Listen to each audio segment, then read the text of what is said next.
মিরপুর শেরেবাংলা জাতীয় ক্রিকেট স্টেডিয়ামে রোববার রাতে অসাধারণ ও অনিন্দ সুন্দর একটি রাত উপভোগ করলো বাংলাদেশের ক্রিকেট প্রেমীরা। মাঠে হয়তো খুব একটা দর্শক ছিল না, তবে যে দর্শকরাই মাঠে এসেছেন তারা উপভোগ করেছেন তৃতীয় ওয়ানডে ম্যাচটি। প্রথম দুই ম্যাচের একটিতে বাংলাদেশের জয় এবং দ্বিতীয় ম্যাচটিতে পাকিস্তানের জয়।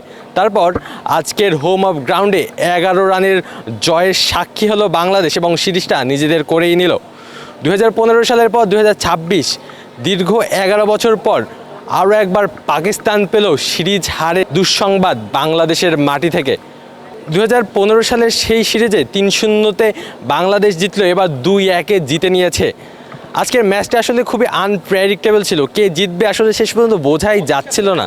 তবে সেই অবিশ্বাস্য ম্যাচকেই নিজেদের করে নিল টাইগাররা।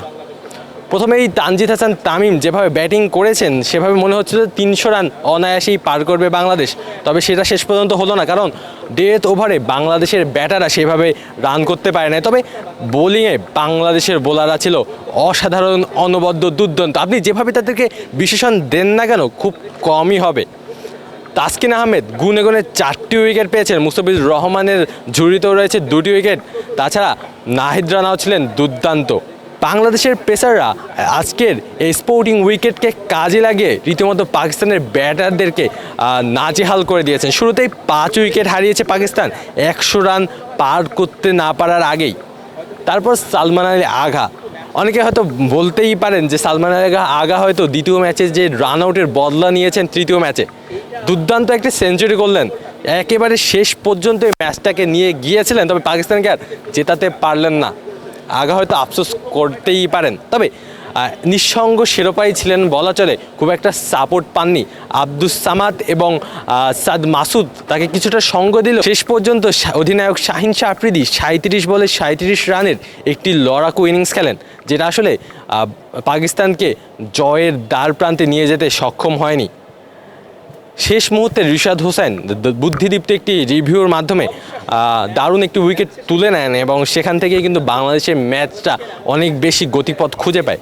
এমন একটা সময় ছিল মনে হচ্ছে পাকিস্তান হয়তো ম্যাচটা জিতেই যাবে, কিন্তু শেষ পর্যন্ত আসলে জেতা হলো না। ভক্ত সমর্থকরা অনেক বেশি খুশি, অনেক বেশি এক্সাইটেড। পাকিস্তানের ভক্ত সমর্থকরা এসেছিলেন, তারা বলেছেন সম্পূর্ণ ক্রেডিট বাংলাদেশ দারুণ ক্রিকেটটা খেলেছে। No, I don't think that Pakistan has made a mistake. I think Bangladesh has played really well. It's not about other team making mistake, it's about how other team is playing. So Bangladesh has really showed amazing performance, played really amazing cricket, and today cricket won, to be honest. Was playing really good. Everyone was showing his everything, and I think it was a really great game of cricket. I really enjoyed my time here. I don't know really, I just wanted to show my support for Bangladesh, and that all happened, so I'm really happy from my side. Normally মিরপুরের এখানের উইকেটগুলো খুবই turkey এবং spin friendly হয়, তবে আজকের ম্যাচে কিন্তু দেখা গিয়েছে শুধু আজকের ম্যাচে না, পুরো সিরিজ জুড়েই টুরু এবং স্পোর্টিং উইকেটে খেলা হয়েছে এবং বাংলাদেশের সবাই কিন্তু অনেক বেশি স্যাটিসফাইড। এরকম ম্যাচে আসলে জয় পাওয়াটা আসলে অত্যন্ত ভাগ্যের। তো হচ্ছে এরকম একটা মুভমেন্ট, আমরা এরকম এক্সাইটেড পড়ে গেছি হচ্ছে বাংলাদেশ, আমরা তো আসলে 50% আমাদের দিকে চলে গেছে আমরা ম্যাচটা।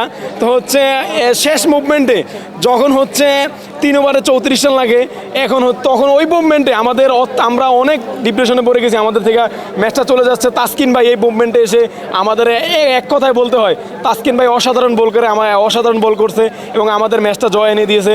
আমরা যে এক্সপেক্ট করি যে বাংলাদেশের খেলোয়াড়রা ভালো খেলুক, হার জিত থাকবে, কিন্তু একটা ফাইট দেখ, ভালো একটা কিছু করুক, সেটা আশা করি। কিন্তু এই আনপ্রেডিক্টেবল মাঝে মধ্যে ঘটনাগুলো ঘটায়, এটা ভালো লাগে না। একসময় দেখা গেছে যে অনেক বড় দলটা ঠকায় ফেলে, আবার দেখা যাচ্ছে অনেক ছোটো দলের সাথে ঠকে যায়। আবার দেখা যাইতেছে যে তারা খুব ভালো খেলে, কিন্তু দেখা যায় যে ভালো খেলতে জিতা ম্যাচটা ঠকে যায়। এই যে বাংলাদেশের প্লেয়ারদের একটা আনপ্রেডিক্টেবল একটা ব্যাপার স্যাপার আছে না, ওটা থেকে বাংলাদেশের মানুষকে বেরিয়ে হইতে, বাংলাদেশের প্লেয়ারদের বেরিয়ে হইতে হইব। আমরা চাই, আমরা ক্রিকেট প্রেমী বাংলাদেশের মানুষ, প্রতিটা মানুষ ভালো। ভয় পাওয়ারই কথা ছিল, কারণ সে আঘাত খাওয়ার সাথে সাথে মাটিতে শুয়ে পড়ছে। তো শুয়ে পড়ার মানে কঠিন একটা পরিস্থিতি ছিল। তো ওখানে যখন আমাদের ডাক্তার যারা ছিল তারা এক পর্যায়ে উঠানোর জন্য তারাই নিয়ে গেছিলো।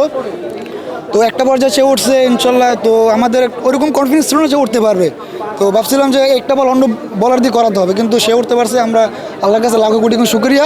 এবং ওই এক বলে উইকেট পেয়েছে, ওখান থেকে আমরা ম্যাচ আরও অনেক দূরে এগিয়ে গেছি। তো আমরা খেলা দেখতে পারতাম, তো ওইটা আমরা মিস করছি। তো এখন আমরা ডাইরেক্ট খেলা দেখতে পারছি, এটা আমাদের আনন্দ বাইরে গেছে। আবার প্লাস পয়েন্ট হলে আমরা সিরিজ জিতছি, এটা আরও আনন্দ দ্বিগুণ হয়ে গেছে।